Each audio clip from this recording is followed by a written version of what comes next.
अस्सलामुअलैकुम नाज़रीन, मैं हूं आपकी मेजबान नाइला भट्टी और नजर डालते हैं आज की अहम तरीन खबरों पर। मैं हूं इकबाल मेट्रो सेन पाकिस्तान के साथ हमारे साथ मौजूद है डॉक्टर नदीम सिद्दीकी साहब। आए इनसे बात करते हैं।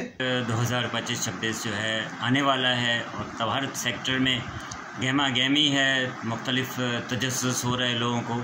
लेकिन मैं इस पर कमेंट करना चाहूँगा, जैसे कि आप जानते हैं कि लास्ट ईयर जो फेडरल बजट था वो 17,500 बिलियन के करीब था और उसमें चारों सूबे में डिवाइड हुआ था पॉपुलेशन के हिसाब से। लेकिन इस दफ़ा जो बजट आ रहा है वो तकरीबन 18,000 को क्रॉस करेगा और इसके करीब होगा। लेकिन कुछ सैलिएंट फीचर्स हैं जो मैं समझता हूँ कि पेट्रोल डीज़ल की प्राइसेस आपने कहा कि महंगी हो रही हैं, बिल्कुल महंगी हो रही हैं, उस पर कोई पेट्रोलियम लेवी लग रही है, लेकिन वो आर्जी है, चंद महीनों की बात है, उसके बाद आवाम को रिलीफ दिया जाएगा जहाँ तक मैंने देखा है। इसके साथ साथ इस बजट में एनुअल जीडीपी ग्रोथ जो है वो 3.6% दिखाई जा रही है, जो मैं समझता हूँ कि आहिस्ता आहिस्ता और आगे बढ़ेगा। इसके साथ ही कुछ अच्छी चीज़ें भी हैं बजट की, उसमें से चंद ये हैं जैसे कि गवर्नमेंट सर्वेंट की सैलरीज़ एक्सपेक्टेड हैं जो तकरीबन 25% तक बढ़ेंगी, एक्सपेक्टेड है। इससे एक जो लोअर स्टाफ है गवर्नमेंट का उनको बड़ा रिलीफ मिलेगा। साथ ही साथ एक बहुत बड़ा स्टेप जो